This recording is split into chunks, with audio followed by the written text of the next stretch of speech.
Mana gul shaydolari, mana garchiga gulimizni ham o'chirganiga 20 kundan o'tdi, bir oy bo'lyapti. Ochilish holati mana shu. O'rnida qoladigan ko'katdim butasimon. Salqinroq joyga ekasiz, o'chirgan guli 4 oygacha nima holatida turar edi. Mana bular hozir ko'rganlaringiz garchiga gulini qilgan qalamchalarim. Mana shu ko'chatlari o'g'ani. Salqinroq joyga iloji bo'lsa salqinroq joyga qilasiz. O'zi buni ekilishi ham salqin joyga ekiladi. Oftob nuridan himoya qilib ekiladi. Mana garchiga gulini shoxidan qirqib oldik. Buni hozir mana sizlarga qalamcha qilish usulini ko'rsatib o'taman. Qiya holda bargidan tepaga mana shu holatda qirqib olamiz.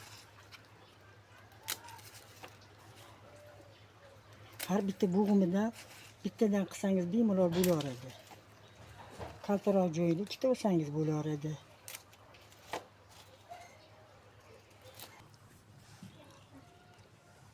Hurmatli gul shaydolari, mana endi hozir sizlarga garchiga gulini qalamcha qilishni o'rgataman. Mana qiya holda qirqib oldik. Bargini uchida olib tashlaymiz. Keyin nam joyga bemalol siqib qo'yamiz. Mana shunday holatda.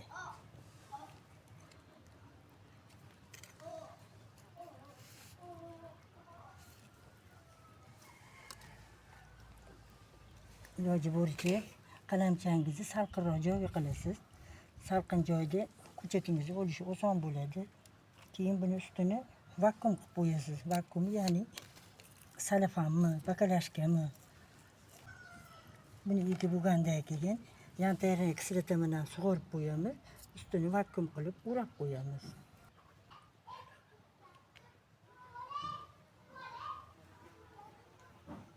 Bugunina avval ko'rsatganim lavanda. Mana xushbo'y lavanda, o'chirgan gullari. Nihoyatda hidi chiroyli. Bemalol buni ham qalamcha qilib qilsangiz bo'laveradi. O'zim foydalanib ko'rmaganman, lekin choy qilib ichadi, yostiq qilinadi deyiladi. Endi mana shu gullardan olib yostiq qilib qilsa asabni tinchlantiradi deb shunday deyilyapti. Lavanda gulimizni qalamchalari.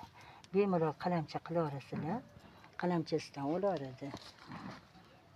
Mana shoxidan qirqib ekib qo'ysangiz olaveradi. Yer bilan ishlagan odam bemalol qo'rqmay harakat qilsangiz bo'laveradi. Mana malva ko'chatlari, katta ko'chatda mana shu ochilishi, qamtalar butasimon yerda qolaveradi. Bemalol buni ham tushgan urug'idan tushgandagi urug'idan qilsangiz ham bo'laveradi. Qalamchasidan ham qilsangiz bo'laveradi bemalol. Hurmatli gul shaydolari, mana sizlarga hozir glitsina gulini ko'rsatib qilgan ishlarim haqida ma'lumot beraman. Men o'zi bu mahalla kanaliga chiqib ko'rsat qo'yib qilardim-ku, kelinib qo'yib yuborganlari uchun ko'pchilik iltimos qilganiga shuni yana ko'rsatishga qaror qildim. Barglari sarg'ayib, qandaydir hech o'zgargisi kelmay halindoq bo'ldi bu. Temir moddasidan sug'ardim, yantarni bilan sepib sug'ardim. Keyin buni kovlab olib tuprog'ini almashtirishga qaror qildim. Bunga kisli to'rt bilan ikkita pachkadagisini aralashtirib turib, buni tuprog'iga tagiga ekdim. Keyin bunga mana shu ko'rsatganim videoda ham bor. Temir moddasi bilan buni sug'ardim, ildizini. Sarg'ayishini oldini olishdi. Yantarni kislotamini bargiga sepib qo'ydim. Baglarini bitta qo'ymay bu tashadi. Tashab mana hozirgi holati yangitdan yana bak chiqarishni boshladi. Mana o'shaning uchun endi hozir buni sizlarga ko'rsatyapman o'zgarishini. Mana bu glitsina gulini qalamchalari. Ko'pchilik so'ragan ekan. Buni noyabr oyida qalamcha qilganman. Qalamcha qilib kuzda ustiga sim tortib turib, salafan bilan o'rab qo'yganman. Mana erta bahorda mana endi olib chiqib doimo namligini uzmasdan sug'orib turdim. Mana hozir ko'klagan olgan qalamchalar. Ana ko'rib turganingiz vigeliya gulimiz nihoyatda chiroyli ochiladi. Men aytganman rasmini ham ko'rsatib, butasimon. O'rnida qoladigan gul nihoyatda chiroyli. Buni ham qalamchasidan qilganman. Mana salqinga qilib, iloji boricha har qanaqa holatda qalamcha qilsangiz vakuum qilishga harakat qiling. Mana sim qilib turib qo'yib qo'yganman. Mana ko'chatlari tayyor bo'lgandan keyin salapanni ochib qo'yganman.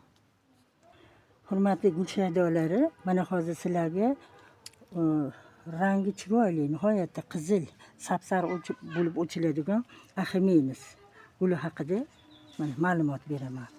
Buni gulzor qilish uchun eksangiz oftob joyga ham nihoyatda qulay. Mana shu bir tupini ekib qo'ysangiz, mana shunday bo'lib ko'payadi. Men hozir bilan sizlarga buni ekish usulini ko'rsatib qo'ymoqchiman. Buni tagida yer yong'og'i mag'ziga o'xshash kartoshkasi bo'ladi. Mana shuni bir donadan olib, mana shunday holatda bir donadan qilib ekib qo'yarsiz bemalol. O'rtasidagi kattaroq bo'ladi. Donalab olib ekib qo'yarsizlar bemalol.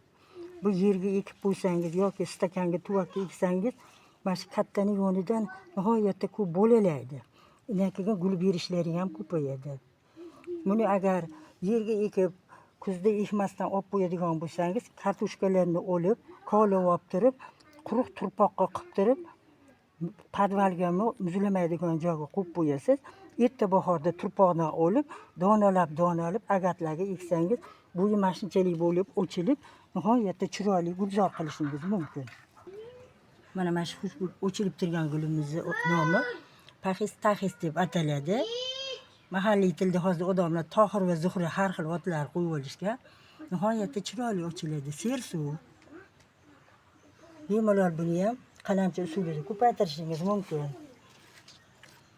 Mana shu turgan shoqini olib, shoqidan xolang, bo'g'imidan, har bitta bo'g'imidan qilib olsangiz, bemalol qalamchasidan ko'paytirishingiz mumkin.